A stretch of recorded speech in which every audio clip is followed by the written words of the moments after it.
की हा जो राघव 459 आहे हा चांगल्या प्रकारचा आपल्याला इथे व्हेरिएंट पाहायला मिळत आहे। म्हणजे चांगला माल याला लागलेला आहे आणि जवळपास जसं मी सांगितलं की 70% याचा माल कव्हर झालेला आहे।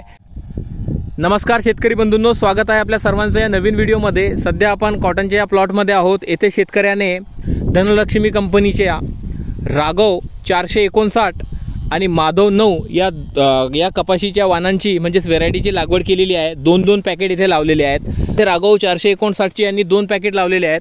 त्याच्यानंतर याच्या शेजारीच माधव 9 नावाची धनलक्ष्मीची एक नवीन व्हेरायटी आली होती यावर्षी मार्केटमध्ये, तिची लागवड केलेली आहे। आता बघा या प्लॉटमध्ये सध्या या कंडिशनमध्ये हा प्लॉट आहे। माल याला ठीकठाक लागलेला आहे। जवळपास जर समोरचा जर आपण झाड पाहिला तर या झाडाचा जवळपास 70% म्हणता येईल की माल आता परिपक्व झालेला आहे किंवा परिपक्वतेच्या अवस्थेत आहे। आणि जो माल पक्का झाला जवळपास तो माल गळ्याची संभावना कमी असते, फक्त तिथे बोंडसडचा प्रकार होऊ शकतो। राईट, बघा हे आहे धनलक्ष्मीचं राघव 459। आता आपण बघूया माधव 9 ही जी व्हेरायटी आहे ही व्हेरायटी कशी आहे। तर जवळपास धनलक्ष्मी कंपनीच्या यावर्षी आमच्या क्षेत्रामध्ये 3 व्हेरायट्या चालल्या। केशव, राघव आणि माधव या प्लॉटवर शेतकऱ्याने माधव 9 आणि राघव 459 या दोन्ही वाणांची लागवड केलेली आहे।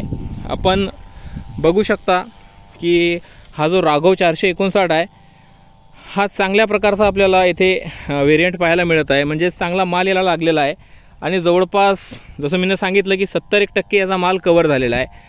तर आपण पाहू शकता। आता आपण माधव 9 बघूया।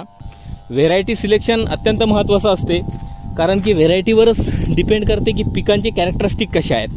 ठीक आहे, पीक तर आपल्याला सारखंच दिसते, जवळपास सारखंच असते, परंतु एक स्लाइट चेंज किंवा फरक आपल्याला त्याच्यामध्ये पाहायला मिळतो। जवळपास येथे 8 वेगवेगळ्या व्हेरायटींची लागवड केलेली आहे। 8 वेगवेगळ्या पॅकेटची लागवड केलेली आहे। 8 पैकी 4 व्हेरायट्या आहे। 4 पैकी आपण धनलक्ष्मीचं जे राघव 459 व माधव 9 जे आहेत हे सध्या बघणार आहोत। व्हिडिओ मोठा होऊन जाईल म्हणून फक्त 2 व्हेरायट्याबद्दल आपण बघूया। त्याच्यानंतर या बाकीच्या व्हेरायट्या त्या कोणत्या होत्या तेही आपण पाहूया, ज्यावेळी आपण पुढची व्हिजिट या प्लॉटला देऊया।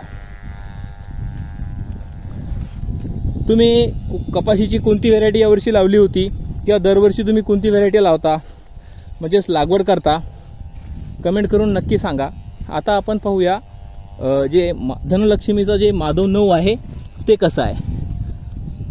ही मध्यम प्रकारची जमीन आहे, बागायती क्षेत्र आहे, पाण्याची येथे उपलब्धता आहे। ही व्हेरायटी वेगळी आहे। ठीक आहे, समोरची जी आहे ना ही व्हेरायटी वेगळी आहे। राईट, ही कोणती आहे सध्या सांगत नाही तुम्हाला, परंतु ही जी आहे ही आहे माधव 9। माधव 9 आणि ती जी आपण बघितली ती होती राघव 459। याचंही आपण बघू शकता। कितने तारीख की ही लागवड? 8 जूनची ही लागवड आहे शेतकरी बंधूंनो। ठीक आहे, हे बघा व्हिडिओ बनवण्यामागचा उद्देश एवढाच आहे की शेतकऱ्यांना माहिती मिळायला पाहिजे। कंपनीचा प्रचार करणे किंवा कंपनीला प्रमोट करणे हा आपला मुळातच उद्देश नाही आहे आणि हेतूही नाही आहे। ठीक आहे, तर या व्हिडिओमध्ये एवढंच। धनलक्ष्मीचे 2 वाणांचं तुम्हाला दाखवलं प्लॉट कसा आहे, माधव 9 आणि राघव 459।